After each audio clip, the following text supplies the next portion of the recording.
Na potepu po Beli krajini smo spoznavali belokranjske pramenke, črne človeške ribice in istrske osle.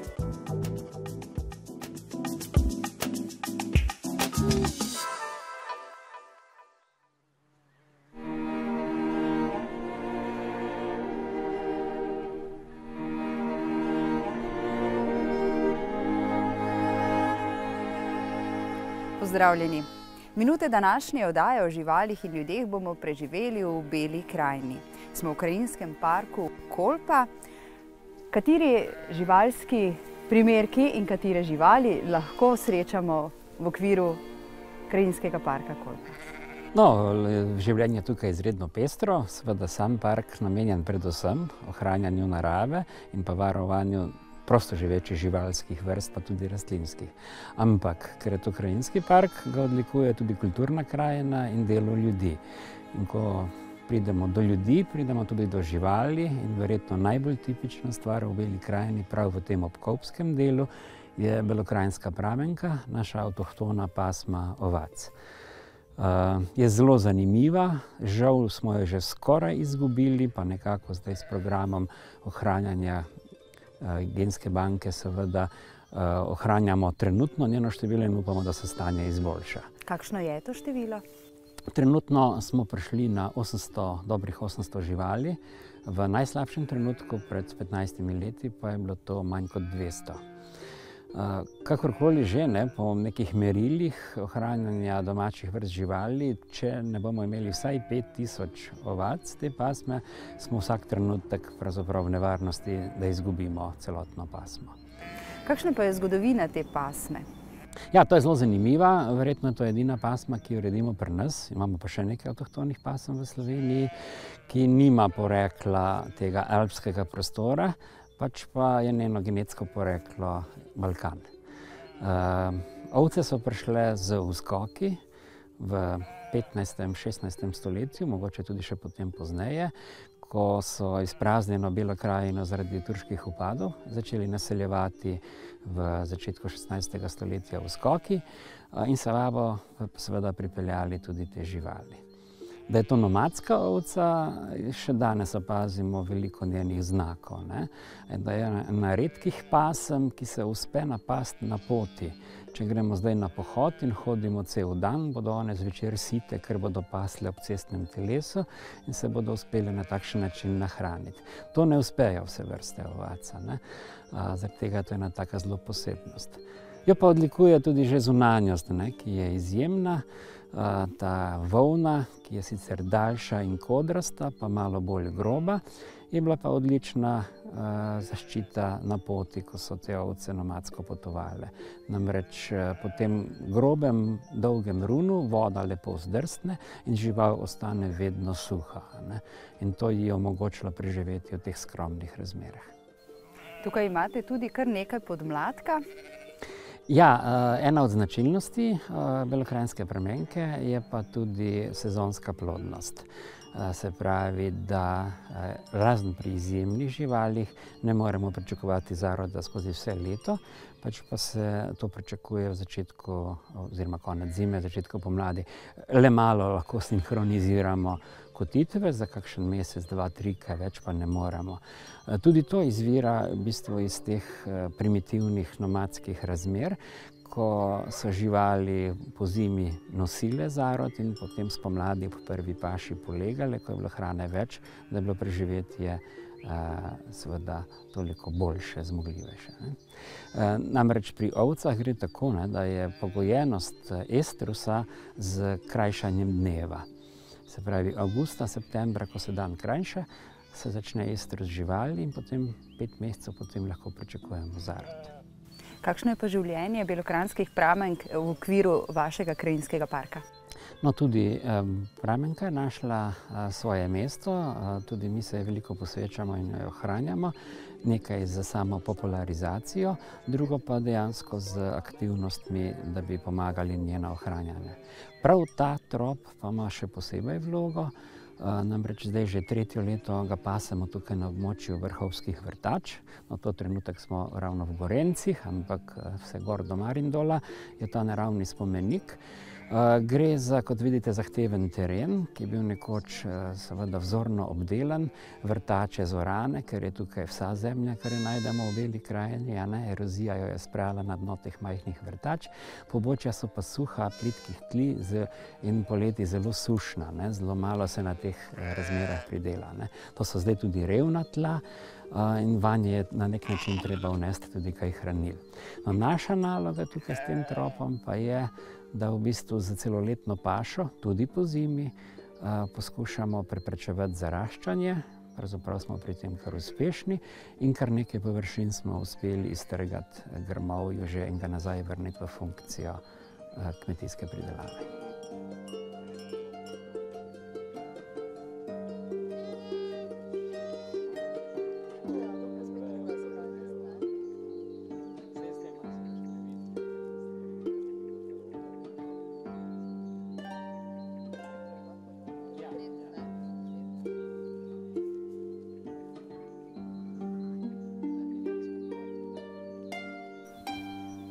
V Beli krajini pa se trudite ohraniti še eno živalsko vrsto. Koga? Ja, to je pa istrski osel. Nekoč smo imeli na tem področju tradicijo reje sivega kraškega osla, posebej ob Kolpi, najbolj pa v Preloki. Žal je v 60. letih ta reja 70. skoraj popolnoma izginila. Zdaj pa se nekateri ukvarjamo z rejo res eminentnega istrskega osla, ker bomo v naslednjem koraku razvili zgodbo tukaj tudi s Hrvati. No, o istrskem oslu bomo več spregovorili v nadaljevanju oddaje. Naša ekipa pa je v Belo krajino prišla še zaradi ene druge živalske vrste, zaradi črne človeške ribice.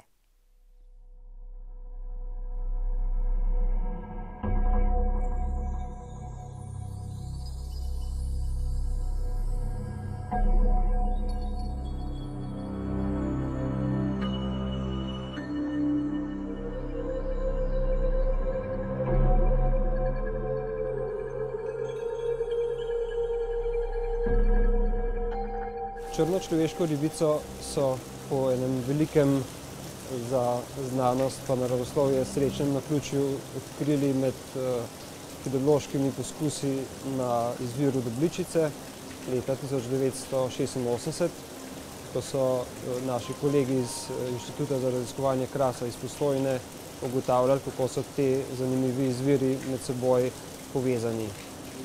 Delavci so pomagali, so v eni od luž so se nabrale, ko je upadla gladina, našli dve človeški ribci in poklicali Andreja Mihevca,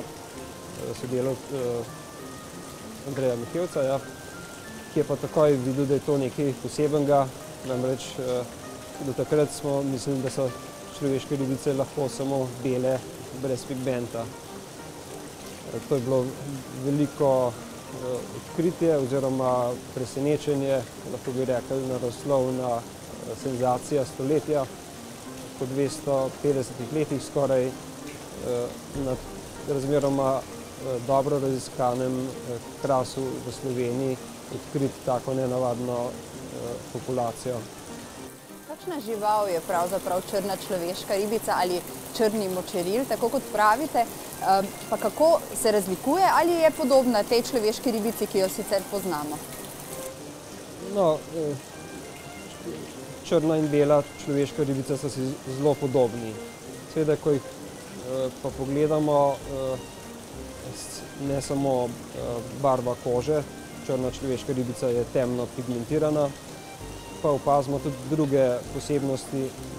Pri črnih človeških ribicah so oči precej bolj razvite, čeprav najbrž so tudi te slepe. Razlika, ki jo opazimo tudi na prvi pogled, poleg oči je veliko krajša glava, precej močnejše so, bolj mišičaste bi lahko rekli. Kljub tem razlikam pa so ravno tako jamske živali kot bele človeške ali pa navadne človeške ribice. Kako velike so, kaj vemo o njihovem razmnoževanju, življenjski dobi? Glede na to, da jih poznamo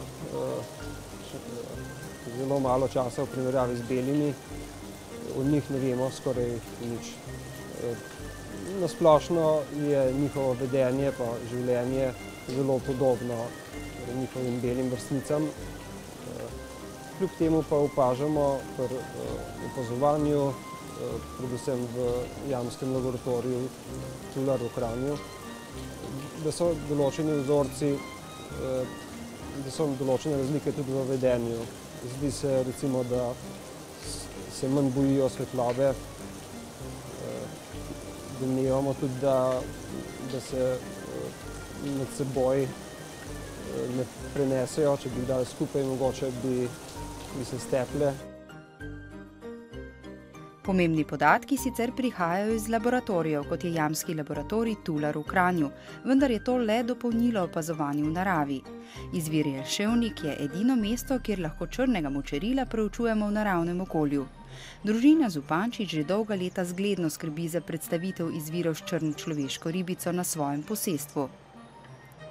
Moram reči, da smo že od vedno delovali na nek tak naravi prijazen način, ker se tudi ukvarjamo z ekološkim kmetijstvom in tako dalje. Ampak je to mogoče še malo bolj potenciralo vse skupaj. Tako pravim, eno spoštovanje do vsega skupaj. Pa tudi navezanost na samo živalco kot tako. Zaenkrat je stvar takšna, da v naravi, v bistvu se ga v naravi lahko opazi le v tem šotoru iza nas, kjer je urejen ta naravni bruhalnik. Tu moramo seveda imeti nekaj sreče, morajo biti določeni pogoji, vodostaji in tako dalje izpolnjeni. Črni močerili živijo le v jamskih vodah, zato je težko ugotoviti, kje vse živijo in koliko jih je. V zadnjem letu smo se odločili, da bomo preizkusili posredno metodo ugotavljanja razširjenosti in sicer preko analize DNK.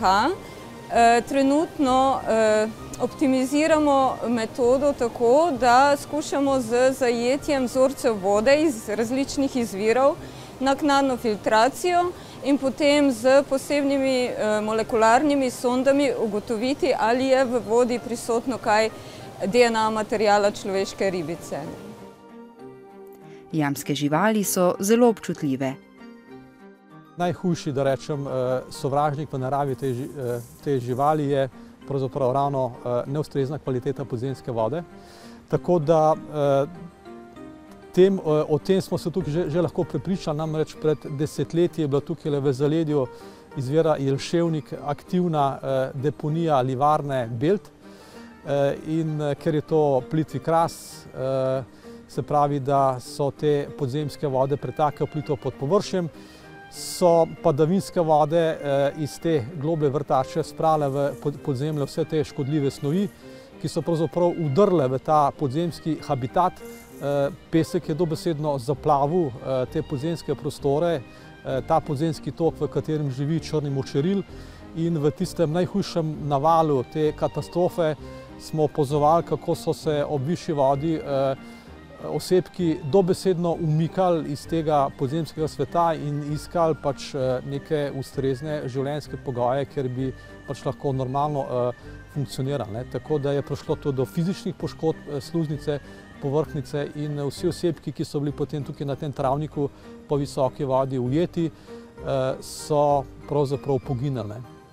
Pokazalo se je nenazadnje tudi to, da se vse te težke kovine kopičijo v tkivu, v telesu črnega močerila, tako da v primerjavi z populacijami belega močerila, ki živi, da rečemo, v čistih vodah, imajo, da rečem, 10-kratne koncentracije cinka, arzena in še verjetno nekateri drugi substanci v koži in pa predvsem v jetrih. So pa to živali, ki zelo dolgo živijo, kar se tudi tega tiče, so dober indikator, kaj se dogaja v okolju. Ja, tako, to so živali.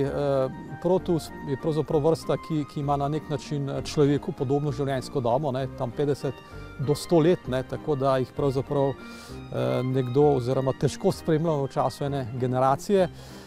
In pravzaprav, kaj se bo z vsemi temi, se pravi, živalmi osebki, ki so zdaj tako, da rečemo, ki imajo tako zastrupljeno telo v desetletjih naprej dogajalo, je pravzaprav težko napovedati, očitno pa nič dobrega, ne? Če imaš na tak način zaplavljeno telo s težkimi kovinami, so pravzaprav pričakovanja zelo slaba. Ne?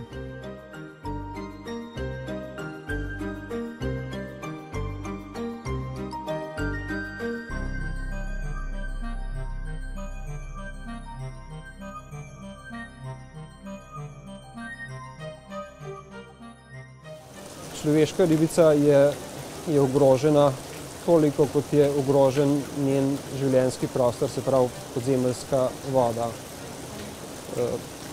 Posebej to velja za črno človeško ribico, ki živi na zelo majhnem geografskem področju, tukaj na zahodu Bele krajine, na mogoče 30 do 50 kvadratnih kilometrih, pa nikjer drugje na svetu. Lahko si predstavljate, da tukaj že eno samo nepazljivo izlitje enega strupa, ena majhna ekološka nesreča lahko uniči celo populacijo in povzroči izumrtje te nenavadne populacije. Človeška ribica je zavarovana že od leta 2022 v Sloveniji. Medtem v skoraj 100 letih je naravovarstvena zakonodaja še napredovala in smo lahko na njo ponosni, ampak črka zakona ne bo uspela zaščititi te živali, če za njo ne bojo skrbeli domačini na področjih, kjer človeška ribica živi. To pa lahko dosežemo edino z stalnim opozarjanjem na probleme naravovarstvene človeške ribice, da dvignemo znanje in zavest prebivalstva, da skrbi ne samo za človeško ribico, ampak hkrati tudi zase, saj s človeško ribico si pravzaprav delimo dobršen del pitne vode v Sloveniji.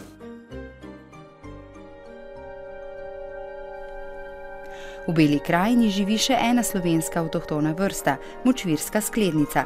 V okviru projekta Wetman nameravajo v Gornjem Kalu urediti 3 zapuščene kale, ki so nekoč bili pomembni življenjski prostor teh živali.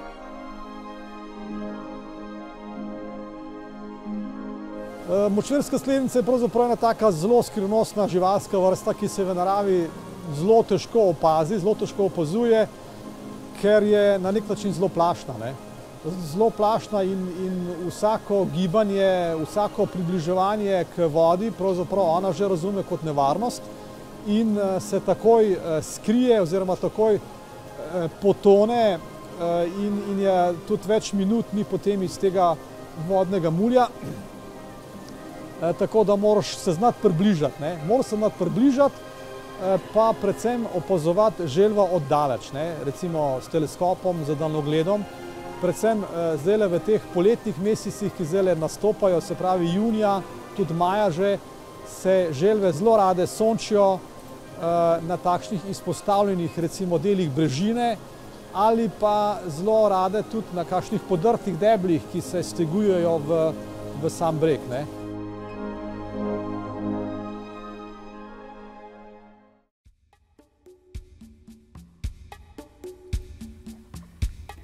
Z gospodom Grabrijanom smo se medtem preselili med istrske osle.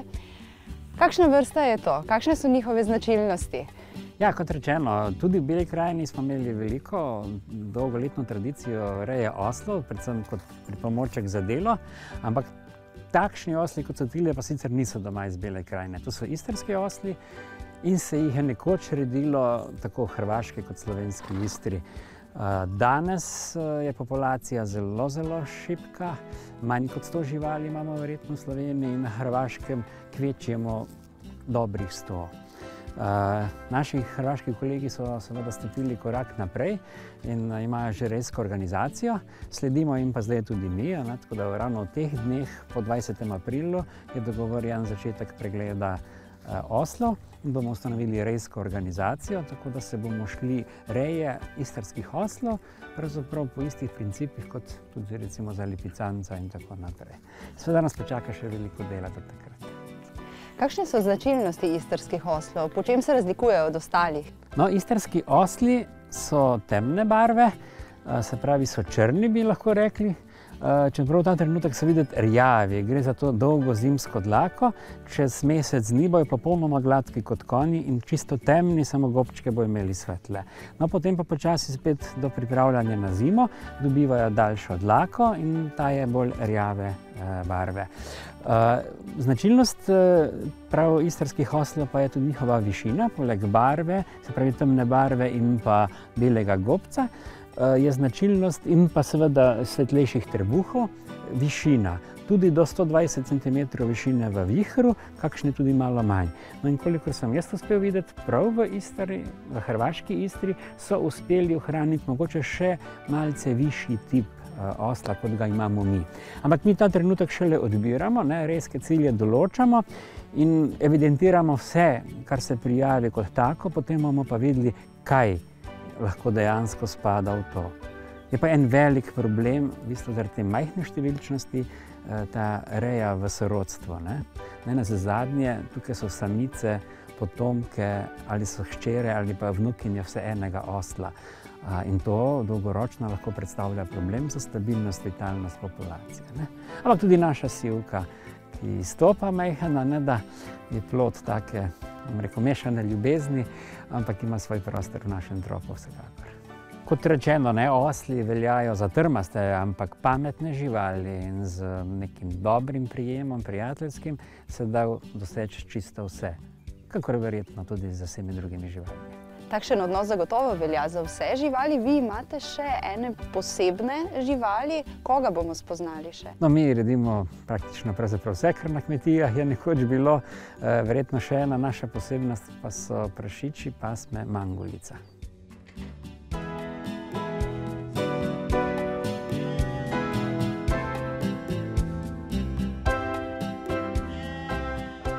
Naša družina smo kmetje po duši, že stoletja.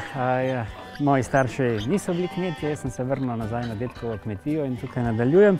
No in ko sem začel kmetovati, sem spoznaval posamezne pomembne zadeve in ena je zagotovo ohranjanje teh avtohtonih pasem. Jaz mislim, da je to naše izjemno bogatstvo in to bi bila velika škoda, da ga izgubimo in ne stane nas veliko, da ga ohranjamo. Majhen razumevanje širše družbe in vedno se bomo najdli rejci, ki smo to pripravljeni potem tudi ohranjati. Pomembno je pa nekaj, domače, avtohtone pasme živali se bodo ohranile samo, če jih bomo uporabljali. Torej, ne smemo se ustrašiti tega, da so te živali seveda na koncu koncev uporabne in niso, bom rekel, za igro. Koliko je star mladiček, ki ga imam na rokah? To je 3 dni star mladiček. Kakšne so značilnosti teh prašičev? Mangolica se redi predvsem v ravninskem svetu, v Panonski dolini. Prašiči se praviloma pasajo in največ se jih pase v teh nižinskih hrastovih gozdovih, ker se prehranjujejo izključno s travo, žirom in podobno. Se jih ne dokrmljuje, če to ni nujno potrebno s čim drugim. Mladički imajo takšno značilno progasto obarvanost, tako kot divji prašiči. Ja, praviloma so progasti, ko se rodijo, so pa različnih barv. Pri nas sicer redimo samo belo mangolico, tako je to njeno ime, je pa rjave barve, kot ste videli. Drugače pa obstaja tudi črna mangolica. Ovce so pravzaprav prašiči, izgledajo pa res kot ovce, ker so kosmati, imajo zelo dolgo dlako poleti, se pa podobno kot osli obrijajo sami tokom leta in potem ponovno poženejo. Gre za staro, primitivno pasmo, kot rečeno, predvsem iz nižinskega dela. Je pa pri nas, ker se je vedno pojavljala na sejmih v Karlovcu, so jo tudi ljudje tukaj v naše kraje zanašali vsa ta leta, se pa ni vedno obdržala. Pri nas so imenovali divji domači prašič.